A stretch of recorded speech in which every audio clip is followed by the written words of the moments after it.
Hi, I'm Rachel, and this is my slightly belated Author's Answer monthly video. The Author's Answer series was started by author-tuber J.D. Archer and his writing group, and he's made a playlist of several of their questions. I'll link it below. And I've made it a habit to monthly answer these questions sequentially, so I will also be linking my own AuthorTube playlist down below.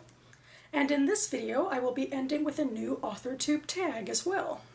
So I'm on to Author's Answers question number 28, which is, how do you want to publish your book?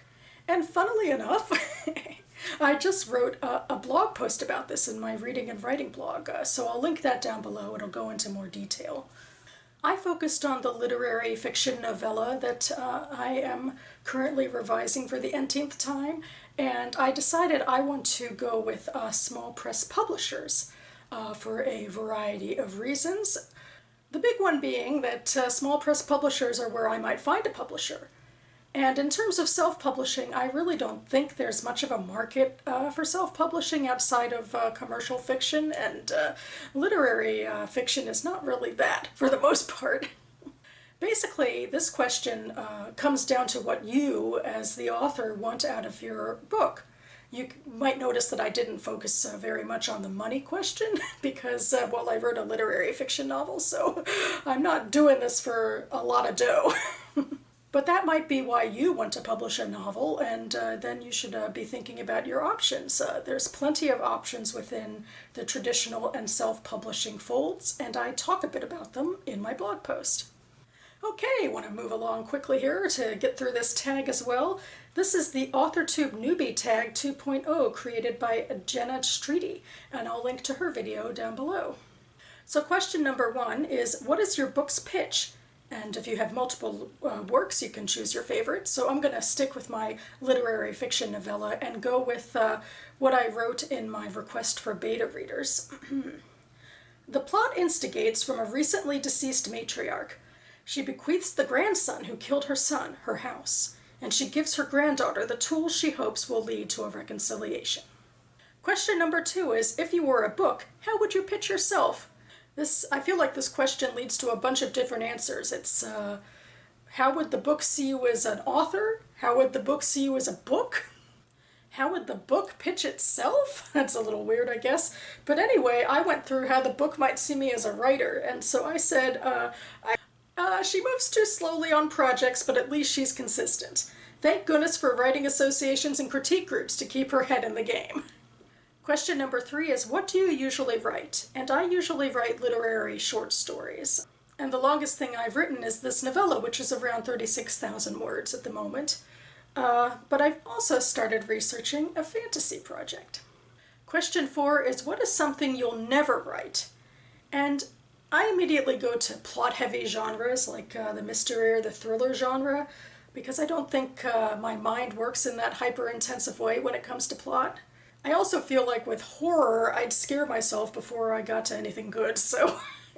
Question 5 is, what is your goal in starting an AuthorTube channel?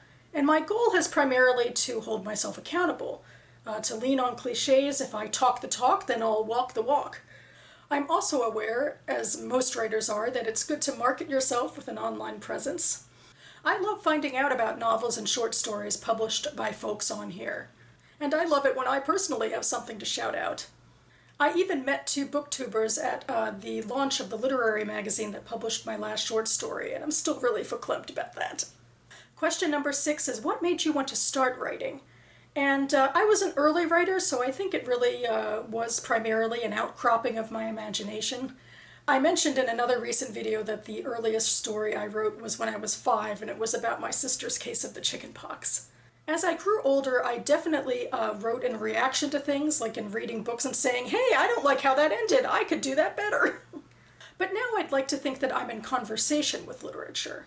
I want to shape things my own way, but I'm also inspired by the writers who came before.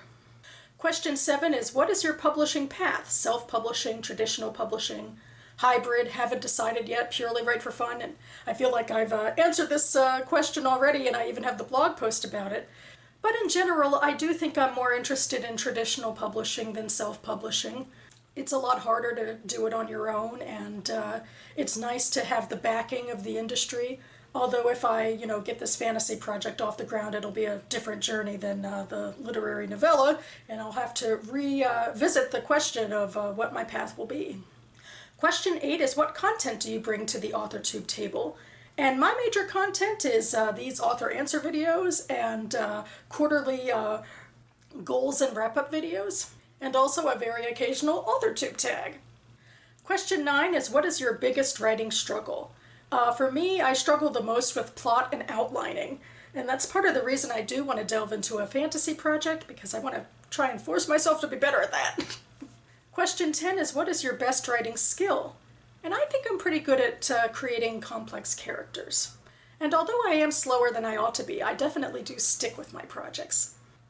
Now I have to choose between questions 11 and 12 about whether I've been on AuthorTube for a while or if I'm a newbie. And since I've been on for a while, I'm going with question 11, which is, what is your biggest AuthorTube tip? And my biggest tip, which feels especially appropriate in this video about authors answer and tags, is don't be afraid to lean on this sort of Q&A content. There's plenty of different ways to tackle these questions and these issues, and your way of being a writer could really speak to someone else. Plus, scheduling monthly authors answer videos, as I do, means that I avoid burnout. I always have something to talk about. So thanks, J.D. Archer. Question 13 is, are you looking for any new channels to follow, or betas, or CPs, or any type of writer buddies?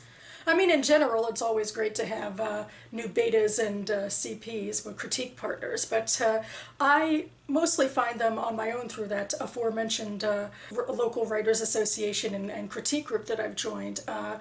When it comes to this channel, this is primarily a booktube channel rather than an authortube channel.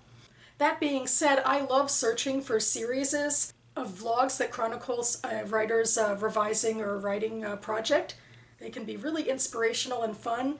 I recently watched a series, a playlist put on by Katie Tastic, so I'll link to that down below.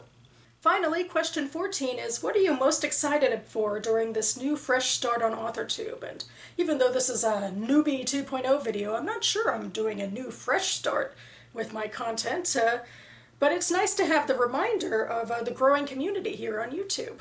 I hope we can lift each other up. As they say, it's lonely work being a writer, just typing alone in your room. So it's nice to see that there are other people on the same journey. So that about covers it for me now. In related news, I just dropped off the computer where I do the majority of my writing at the shop because I was having some problems with some keys and they're going to replace my keyboard and it's going to be out of commission for a week, so great timing! I'm thinking about all the revision that I should be doing on my novella. But I have some other writing projects going on as well, so I might put the novella on the back burner until I get my computer with Scrivener back. The most optimistic thing about this whole endeavor is that my computer was under warranty, so it should all be happening for free. So, huzzah! And then I will be able to use my keyboard again without banging desperately on some of the keys to make them work, which is a definite plus, especially with a computer that I can take out and about to write in cafes or what have you. So yeah, I'll be back at the end of the month with my next author's answer video for this month, and I'll have plenty of other videos in between, so stay tuned. Thanks so much for watching, everyone. Keep writing, and I'll talk to you next time.